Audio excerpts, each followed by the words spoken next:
As I predicted, Akuma is on his way to Street Fighter 5 and might be even out already by the time you watch this video. But who else is coming to the game? It's an unlikely scenario, but just in case, lack of ideas for the characters' V-systems is what's holding Capcom back. Allow me to give them a hand and offer a few ideas for what could be the abilities of some classic characters if brought back into the franchise. How about we start with a few names that we've been hearing about. As usual, you guys let me know if you think this is interesting and I'll make some more in the future. Crimson Viper. First of all, let's get something straight. Her V-skill needs to be focus attack. It just has to. She even had it in Marvel vs. Capcom 3, so I'll be hugely disappointed if she can't do it in Street Fighter 5. But since in my videos I give the idea of multiple systems for the characters, the alternate V-skill could be her optic laser. Viper's first V-reversal would be a backflip with fire, kinda like a flash kick that barely leaves the ground, scoring a knockdown close to her. The other option would make her shoot diagonally into the sky like a bullet, running away to the other side of the screen. Her first V-trigger would be a burn kick that juggles the opponent. It could be used on its own to fish for a combo into critical art, but the real beauty would be the ability to cancel anything into it, even air moves. For the second V-trigger, she would fire a blast into the air that would float there for a few seconds, before shooting 3 small lasers, allowing for some huge combos with expert timing. Critical art would be either her Viper Full Throttle from Marvel vs. Capcom 3, or a new move, down in the air, that sees her flying straight down with a powerful punch into a seismo. That one could be used to mix up the opponent while jumping over him, forcing him to guess between a normal attack or a cross-up. Odo. Let me start by saying that I've seen some people making the case that he shouldn't be a charge character anymore, but I disagree with that.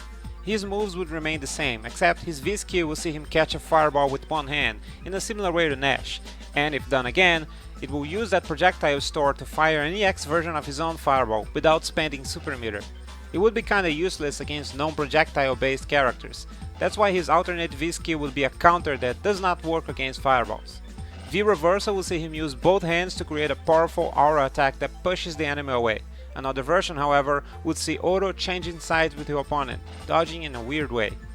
During V-trigger, Odo would release his hidden arm, increasing the power of his special moves, including critical arts. Like Nekali, this state would remain until the end of the round.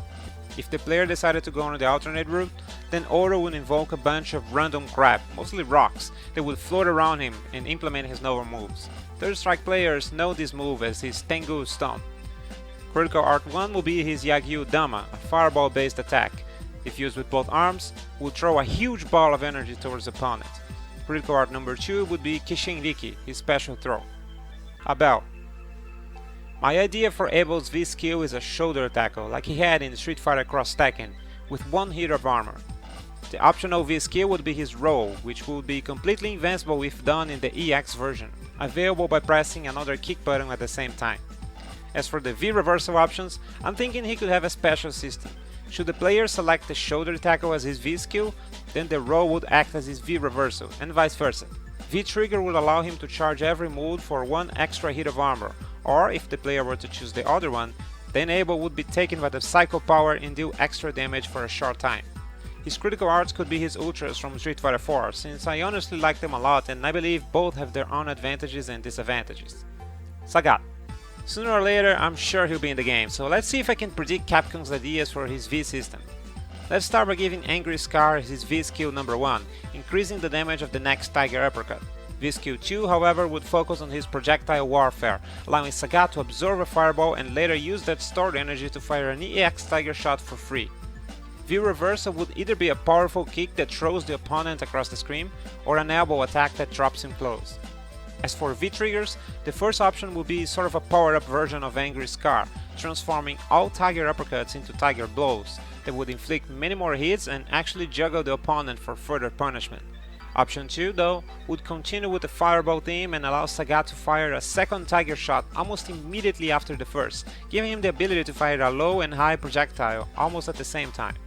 Sagat's first critical art could be Tiger Raid, dealing more damage, while a super fast Tiger Cannon could act as his second critical art. Sakura. And then finally there's Sakura. Sometime in the future we'll probably be able to see if Capcom also thinks their V-skill could be a Hadouken burst, like in Capcom vs SNK, that would work in a similar way to Ibuki's attack. The second option would see Sakura actually copy Dan Hibiki's taunt, granting her increased defense for the next hit or combo she receives. V-reversal would either be a copy of Ryu's Jodan Shokuto Geri, the donkey kick from Street Fighter 3, or again, Dan's roll and taunt combo, getting away from danger. V-Trigger Sakura could fire big Hadokens without the need to charge, or have access to Dan's Danko Kyaku's signature move. Critical Art would be similar to her old Ultra 1, but the second option would be her version of Shin Shoryuken. So there, these are a few of my suggestions for some characters that might be added to Street Fighter V's roster in the future. Let me know if you guys enjoy it and want to hear more, or if you'd rather wait to see what Capcom makes for us. If you want to check me out in action playing Street Fighter V, I'll leave my fighter ID in the description. I'm just a humble beginner trying to get better, so I'd appreciate any tips you might have. Either way, see you guys later.